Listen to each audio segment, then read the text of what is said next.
الحمد للہ رب العالمین والصلاة والسلام علی سید الانبیاء والمرسلین حبیبنا و حبیب رب العالمین محمد و آلہ و اصحابہ اجمعین اما بعد فاعوذ باللہ من الشیطان الرجیم بسم اللہ الرحمن الرحیم الم تر الی الملأ من بنی اسرائیل من بعد موسیٰ اذ قالوا لنبی لهم ابعث لنا ملكا نقاتل في سبيل الله قال هل عصيتم إن كتب عليكم القتال ألا تقاتلوا قالوا وما لنا ألا نقاتل في سبيل الله وقد أخرجنا من ديارنا وأبنائنا فلما كتب عليهم القتال تولوا إلا قليلا منهم والله عليم بالظالمين وقال لهم نبيهم إن الله قد بعث لكم طالوت ملكا قالوا أن يكون له الملك علينا ونحن أحق بالملك منه ولم يؤت سعة من المال قال إن الله اصطفاه عليكم وزاده بسطة في العلم والجسم والله يؤتي ملكه من يشاء والله واسع عليم وقال لهم نبيهم إن آية ملكه أن يأتيكم التابوت فيه سكينة من ربكم وبقية مما ترك آل موسى وآل هارون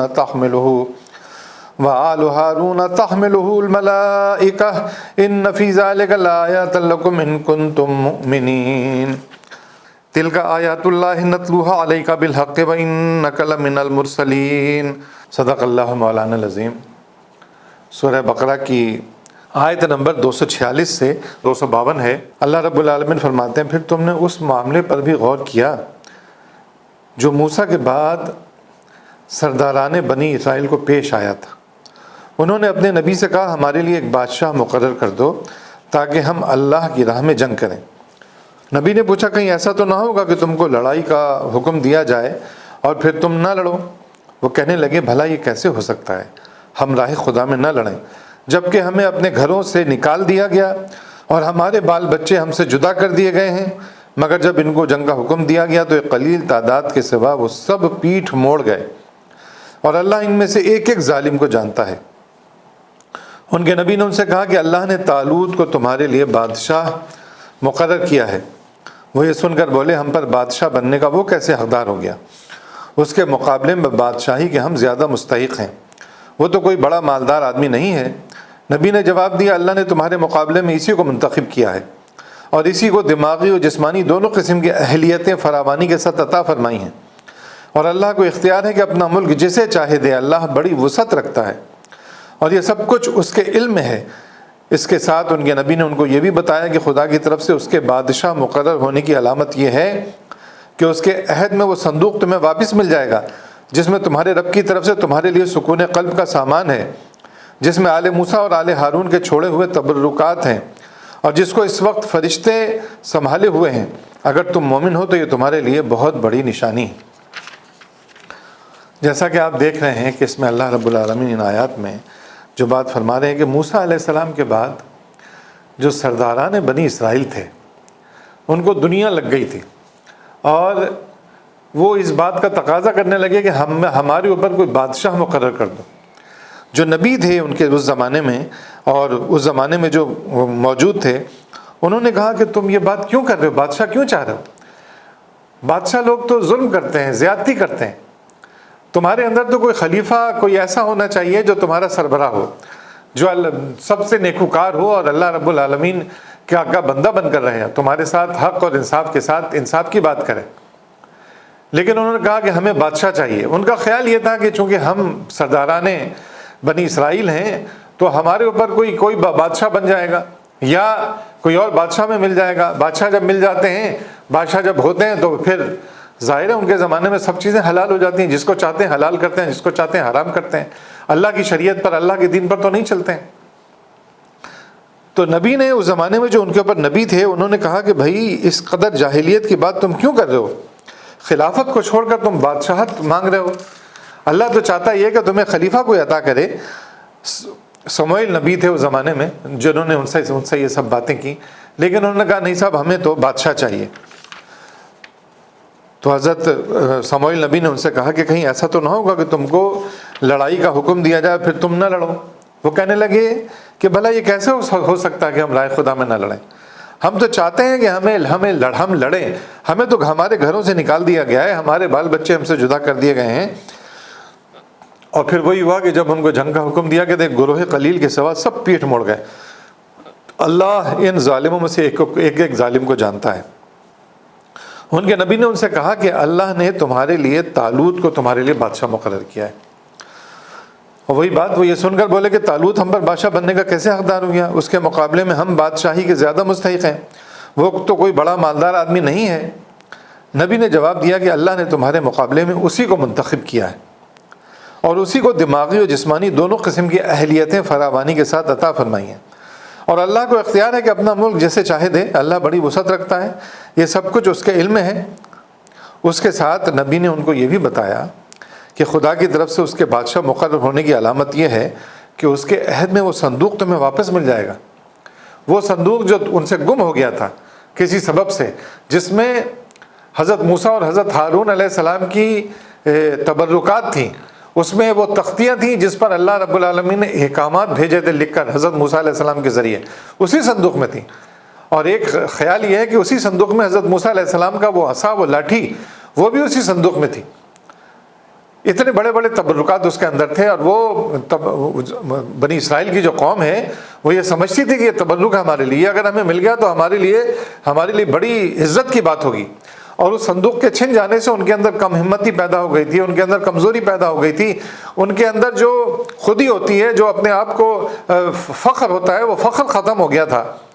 تو وہ نبی نے ان کو بشارت دی کہ اگر طالوت تمہارا حکمران بنا تو اس کے نتیجے میں تمہیں وہ صندوق بھی مل جائے گا. اور وہ صندوق ملنے کے بعد کیا ہوگا؟ تم فخر بھی کرنے لگو گے. تمہارے اندر جو ہے نا جو پژمردگی چھا گئی ہے، تم جو یہ سمجھنے لگ گیا ہو کہ تو تمہارے اندر سے بھلائیاں بالکل چھوٹ گئی ہیں اس صندوق کے جانے سے، وہ صندوق مل جائے گا تو بھلائیاں تمہیں ایسا لگے گا بھلائیاں تمہیں ساری مل گئی ہیں. اور تم اللہ رب العالمین کے دین کی خاطر زیادہ جفا کشی کے ساتھ زیادہ بہتر طریقے سے اس کی بندگی، اس کے اطاعت اور اس کی فرما برداری کرنے لگو گے. اور پھر اس میں فرمایا کہ اس میں تمہارے لیے سکون قلب کا سامان ہے، جس میں آل موسیٰ اور آل ہارون کے چھوڑے ہوئے تبرکات ہیں، اور جس کو اس وقت فرشتے سنبھالے ہوئے ہیں. اگر تم مومن ہو تو یہ تمہارے لیے بہت بڑی نشانی ہے. کیونکہ وہ تو غائب ہو گیا تھا وہ صندوق. تو اللہ رب العالمین نے کہا کہ فرشتے اللہ کی مخلوقات میں سے ہیں جو اسے سنبھالے ہوئے ہیں، اور وہ تمہیں جو ہے نا اس کے دور میں مل جائے گا. اور پھر جب طالوت بادشاہ بن گئے تو طالوت نے لشکر کو لے کر چلے وہ کہ جن سے لڑائی کرنی ہے، جن سے جہاد کے لیے یہ لوگ تیار ہو گئے تھے سارے کے سارے کہ ہمیں گھر سے بے گھر کر دیا گیا ہے، ہم مصیبت میں ہیں، ہم مشکلات میں ہیں، ہم بادشاہ میں مل جائے گا تو ہم اس کے ساتھ جا کے لڑیں گے. تو طالوت ان سب کو لے کے چلا. طالوت کے بارے میں بعض فقہاء نے یہ کہا کہ وہ نبی تھے، لیکن نبی ہونے کی جو علامات ہیں وہ طالوت میں نبی ہونے کی علامات نہیں تھیں. تو بہت سارے فقہاء یہ بات بھی کہتے ہیں نہیں طالوت نبی نہیں تھے، وہ اللہ رب العالمین نے ان کو چنا تھا. ان کے اندر بڑی صلاحیتیں ان کو عطا کی تھیں، فراوانی سے عطا کی تھیں، دماغی صلاحیتیں بھی بہت عطا کی تھیں، جسمانی صلاحیتیں بہت عطا کی تھیں، اور بہت طاقتور ان کو بنایا تھا، بہت سمجھدار ان کو بنایا تھا. لیکن نبی کے بارے میں خیال یہ ہے بیشتر فقہاء کا کہ وہ نبی نہیں تھے. تو طالوت جب لشکر لے کے چلے تو انہوں نے کہا کہ بھائی اپنی فوج کی آزمائش بھی کر لینی چاہیے کہ یہ میری بات مانیں گے کہ نہیں مانیں گے. تو انہوں نے کہا کہ یہ جو دریا راستے میں آئے گا جس کے اندر سے ہم گزریں گے، اس دریا کا کوئی بھی آدمی پانی نہیں پیے گا. ہاں اگر ایک آدھ چلو اگر کسی نے پی لیا تو پی لیا، ورنہ اس دریا سے پانی پینے کی اجازت نہیں ہے، یہ تمہاری آزمائش ہے. لیکن ہوا یہ کہ پھر جب طالوت لشکر لے کر چلا تو اس نے کہا اس دریا پر اللہ کی طرف سے تمہاری آزمائش ہونے والی ہے. جو اس کا پانی پیے گا وہ میرا ساتھی نہیں ہے، میرا ساتھی صرف وہ ہے جو اس سے پیاس نہ بجھائے. ہاں ایک آدھ چلو کوئی پی لے تو پی لے، مگر ایک گروہ قلیل کے سوا وہ سب اس دریا سے سیراب ہوئے. گویا بہت تھوڑے لوگ تھے جو ایمان والے تھے، جو اللہ کی اس ڈالی ہوئی آزمائش میں پورا اتر گئے، اور بقیہ زیادہ تر لوگ وہ لوگ تھے کہ جنہوں نے پانی جی بھر کے پانی پی لیا. اور جب پانی پی لیا اور پھر جب طالوت اور اس کے ساتھی مسلمان دریا پار کر کے آگے بڑھے تو انہوں نے طالوت سے کہہ دیا کہ آج ہم جالوت اور اس کے لشکروں کا مقابلہ کرنے کی طاقت نہیں رکھتے. جالوت سے مقابلہ تھا، جالوت کے لشکر سے مقابلہ تھا. تو ان کا بھائی ہمارے اندر اب اتنی طاقت نہیں ہے کہ ہم جالوت کے لشکر سے مقابلہ کر سکیں. پانی پی چکے تھے, آزمائش میں پورا نہیں اترے تھے. ویسے ہی اندازہ ہو رہا تھا کہ یہ لوگ جو ہے نا راسخ العقیدہ ایمان والے نہیں ہیں. یہ جنگ سے اور جہاد سے گھبرانے والے لوگوں کو کہہ تو دیا تھا انہوں نے جذبات میں آ کے, لیکن ان کے اندر وہ صلاحیت نہیں ہے کہ جنگ کر بھی سکیں یہ.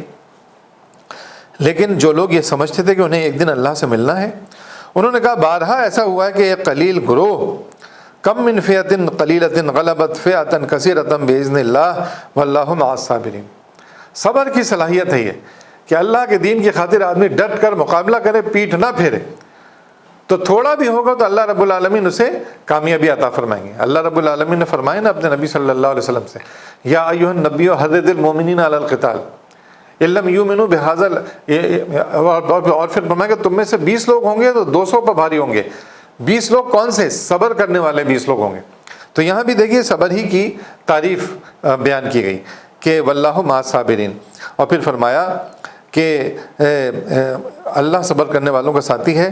اور جب وہ جالوت اور اس کے لشکروں کے مقابلے پر نکلے تو انہوں نے دعا کیا ہے ہمارے رب ہم پر صبر کا فیضان کر, ہمارے قدم جما دے اور اس کافر گروہ پر ہمیں فتح نصیب فرما.